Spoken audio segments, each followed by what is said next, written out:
Good morning, students. Myself Poonam Thawait. I am Assistant Professor of Chemistry in KG Arts and Science College, Raigad. Today we will study environmental chemistry. We will learn environmental chemistry through these topics. The topics are introduction, composition of atmosphere, vertical temperature, heat budget of the earth, vertical stability of atmosphere, biogeochemical cycles, biodistribution of elements. Today's lecture is on the four topics. Now let us start introduction. Introduction to environment. So what is environment?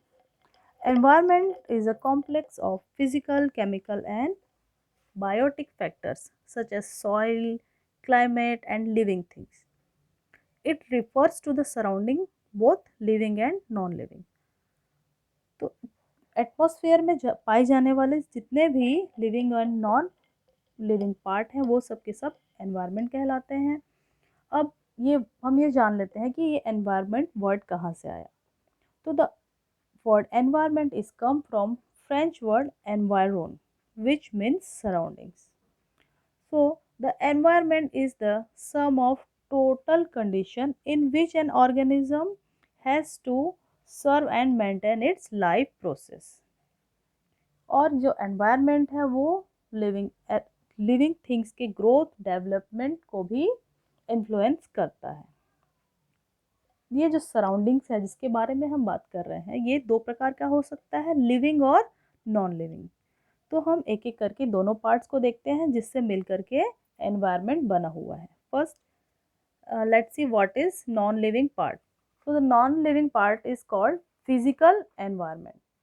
और इस physical environment को हम तीन part में divide कर सकते हैं, atmosphere, lithosphere, hydrosphere. तो let's start with atmosphere. What is atmosphere? तो हम सभी जानते हैं कि it is a protective blanket of gases which are surrounding the earth. This cover of air that envelops the earth is called atmosphere, and it has a weight and it exerts pressure, and the atmosphere consists of several gases। बहुत सारी गैसों का mixture होता है atmosphere में। Next is lithosphere. What is lithosphere? Lithosphere includes the outer part of the earth on the surface of which we live, and it is a complex variable mixture of minerals, organic matter, water and air making up the soil. The main part of the crust consists of inorganic rocks and the rest consists mainly of the sedimentary and metamorphic rocks. And the two main elements containing the lithosphere are silicon and aluminum. Plants takes essential minerals from lithosphere. Next, the next one is hydrosphere। तो what is hydrosphere? तो जैसा कि इसके नाम से स्पष्ट हो रहा है, हाइड्रो, हाइड्रो मीन्स वाटर। तो it refers to water in various forms। Hydrosphere includes all type of water resources like oceans, like seas, river and glaciers and lakes and springs, streams and also the underwater। So these are the three non-living part of the atmosphere. Now come to the living part। Living part में हम biosphere के बारे में बात करेंगे। तो biosphere refers all living organism and their interaction with the environment. तो the biosphere as well as the physical part influence each other. सबका आपस में प्रभाव रहता है और इन सबका जो हम स्टडी करते हैं वही एनवायरनमेंट कहलाता है। Now come to the next topic which is composition of atmosphere. तो एटमॉस्फेयर को हम अलग अलग प्रकार से क्लासीफाई कर सकते हैं। यहाँ हम एटमॉस्फेयर को तीन भागों में बांट रहे हैं जिनसे ये मेनली बना हुआ है। The first is gaseous part, second is water vapour and the third one is aerosol. पहले पार्ट पे आ जाते हैं, गैस। तो atmosphere is made up of relatively stable mixture of gas. The proportion of gas are nearly uniform over the earth's surface and it is presented in this table. इस table में जो mainly constituent है atmosphere की गैसों का, उनका percentage बताया गया है, जिसमें हम देख रहे हैं कि nitrogen 78.08%, oxygen 20.946%, organ 0.934%, carbon dioxide 0.33%, helium का परसेंट और क्रिप्टन का परसेंट बहुत कम है। तो 99% of the composition is mainly made up of nitrogen and oxygen. जो बल्क है, जो अधिक मात्रा में गैस है, उसकी जो गैस की जो डेंसिटी है वो अर्थ की सरफेस के नियर पाई जाती है, और जैसे जैसे हम अर्थ के सरफेस से ऊपर की तरफ जाते जाते हैं गैसेस की डेंसिटी कम होती जाती है। डेंसिटी कम होने के साथ कारण वाटर प्रेशर भी एल्टीट्यूड पर कम होता जाता है। Now let come to the second component of atmosphere which is water vapour. The amount of water vapor present is variable. The amount of water vapor over a particular region affect the climatic and weather pattern of that region. So the global average जो है water vapour का वो less than 1% है, लेकिन यह variable है क्योंकि dessert में ये नेगेटिव में चला जाता है, जबकि ट्रॉपिक्स के ऊपर हम देखते हैं तो वो 4% तक का वाटर वेपर का लेवल पाया जाता है। And it also varies with height and decrease sharply with elevation. Height बढ़ने के साथ साथ तेजी से वाटर वेपर का लेवल है।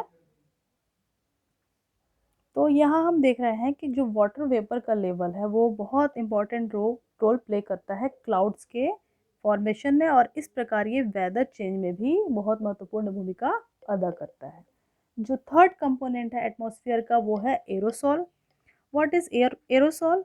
These are the suspended particle, and this is very important constituent of atmosphere, and in urban and industrial area इनका concentration बहुत high रहता है, जो कि 10 to the power 5 particle per cubic centimeter of the air तक पहुंच जाता है।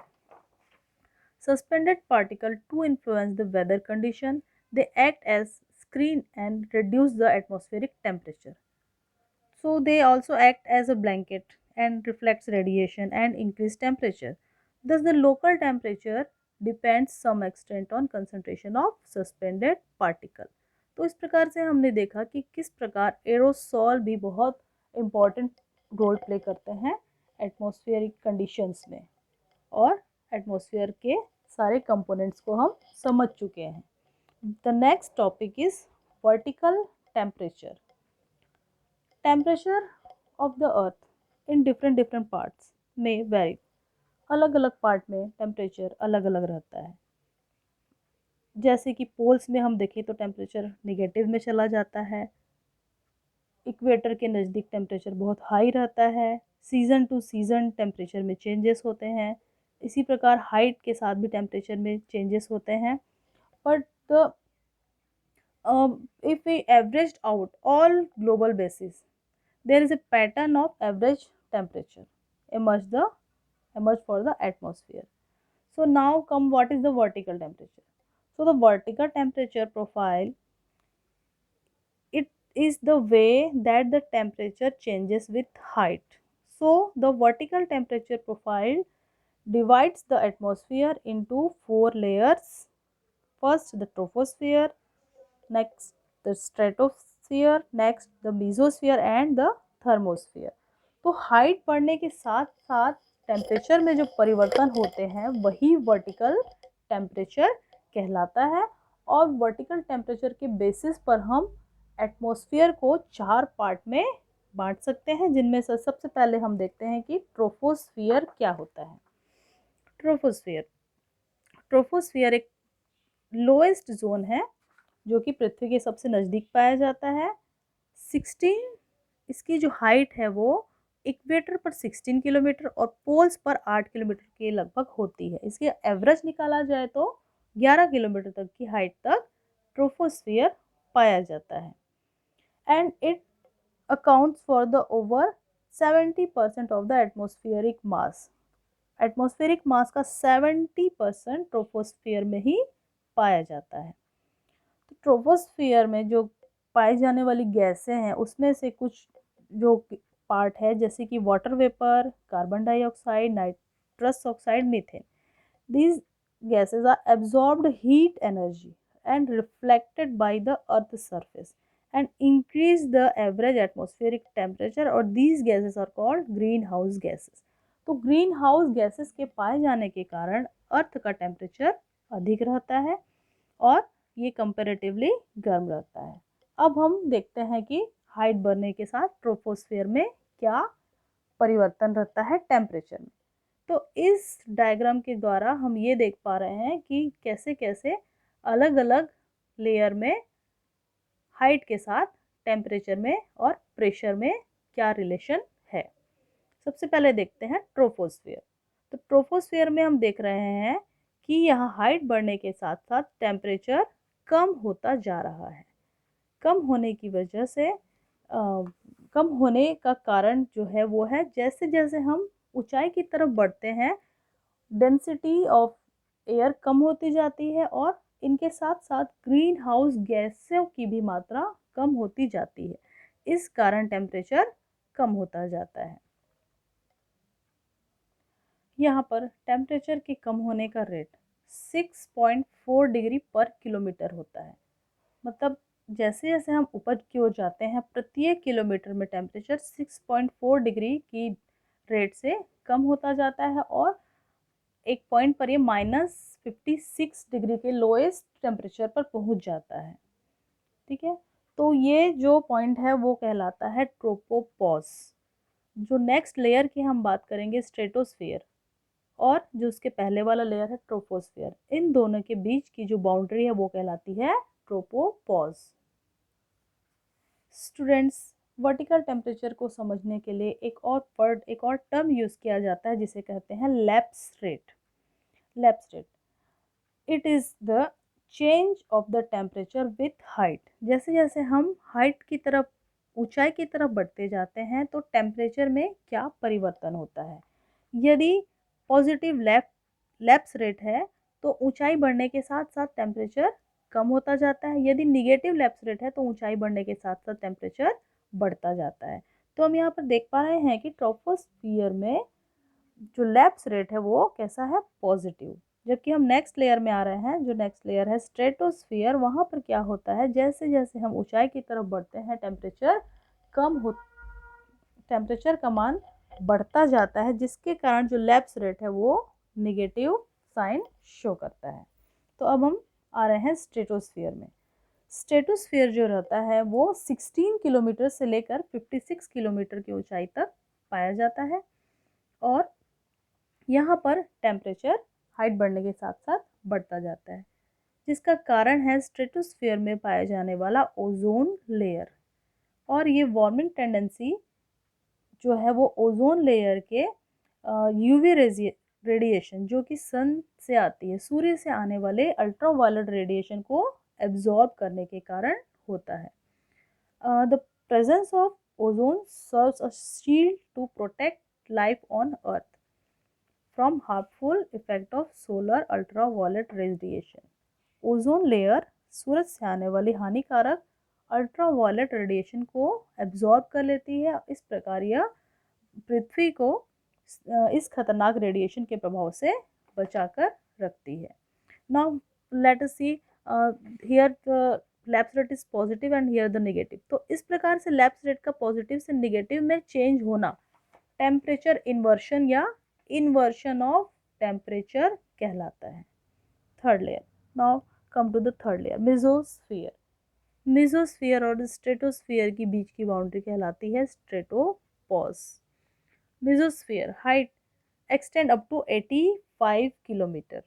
टेम्परेचर, यहाँ हम फिर से देख पा रहे हैं कि टेम्परेचर ऊंचाई बढ़ने के साथ साथ कम होता जा रहा है और ये जो टेम्परेचर है कम होते होते यहाँ पर हम बात करें लास्ट पॉइंट की तो 92 डिग्री माइनस में 92 डिग्री तक पहुँच जाता है।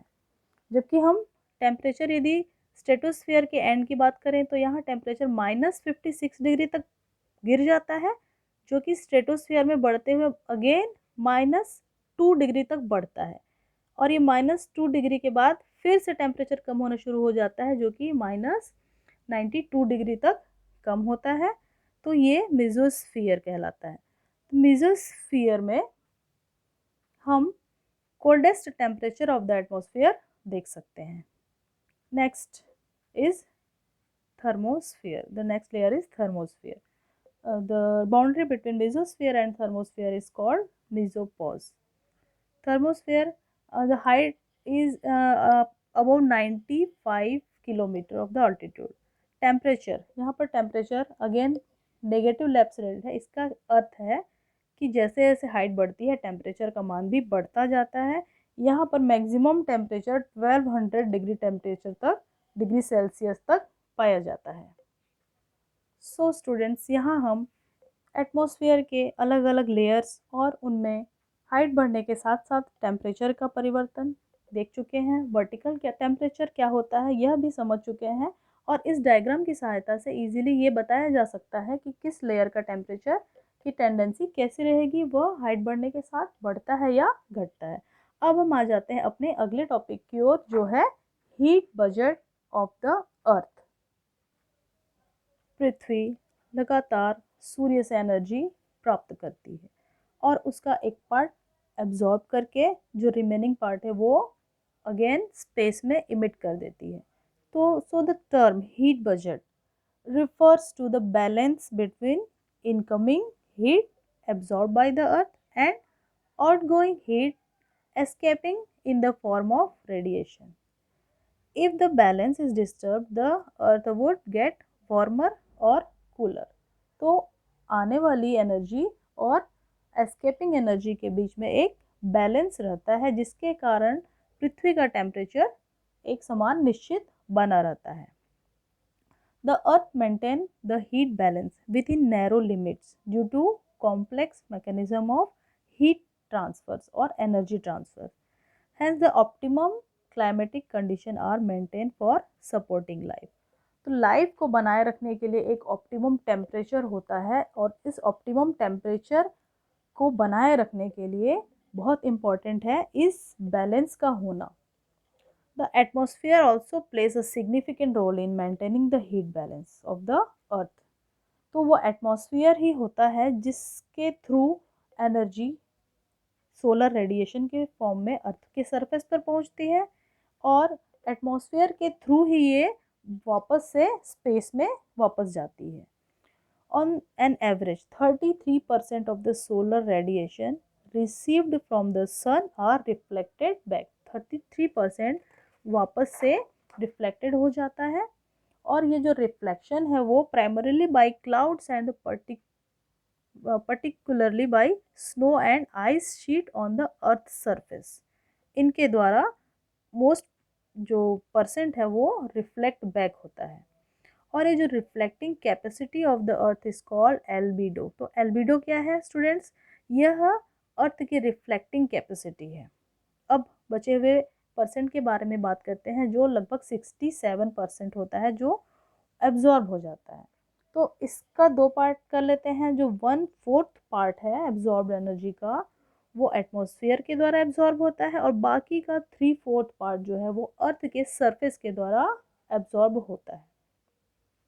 Ultimately both surface radiate back and absorb energy as heat. तो दोनों ही सरफेस इसको वापस से रेडिएट कर देते हैं। The amount of heat energy radiated into the outer space almost equal to 67%. The heat gain and loss factors are thus balanced over the global scale. तो global scale में जो एनर्जी का हीट का है balance, वो हमेशा average के रूप में हम ले सकते हैं। The heat balance varies greatly from one region to other region. This serves an important purpose. The imbalance between heat surplus area at low latitude and heat deficiency at polar latitude cause atmospheric and oceanic circulations of to occurs. तो ये जो ocean और atmosphere की circulation में changes होता है, जिसके उसी के कारण ही क्लाइमेट और वेदर का जो पैटर्न है वो कंट्रोल में रहता है, जिसके कारण हीट बैलेंस जो है वो पूरे के पूरे प्लैनेट में बैलेंस फॉर्म में रहता है। The energy transport plays a vital role in maintaining the earth radiation balance, and these proceed through various mechanisms such as the following. The first is conduction of energy through the interaction of atoms, molecule and other species. Second, convection of heat via massive air circulations. Third, radiation of energy from earth in the infrared region. And the fourth is reabsorption of most of the outgoing infrared radiation by water vapor, carbon dioxide, methane, and re-emitting a part of this radiation to the earth surface. तो इन चार प्रकार से जो energy transport है वो maintain रहता है। तो अभी हम जो फोर्थ पॉइंट की बात कर रहे हैं, carbon dioxide, methane, water vapour, इनसे जो री इमिटेड होती है एनर्जी, उसके कारण जो टेम्परेचर बढ़ता है वो ग्रीन हाउस इफेक्ट कहलाता है। It is mostly responsible for maintaining the climatic feature and temperature of the अर्थ। अब ये टेम्परेचर का जो बैलेंस है वो बना रहता है, लेकिन it is feared that human activities are likely to disturb the delicate heat balance of the earth. The increased level of greenhouse gases tends to increase the average global temperature. Over the last few decades, the average global temperature has steadily risen. बहुत तेजी से जो temperature है वो बढ़ रहा है। तो ये जो फिनोमिना है वो जो हीट बैलेंस है उसको डिस्टर्ब कर सकता है और ये बहुत ज़्यादा हानिकारक हो सकता है।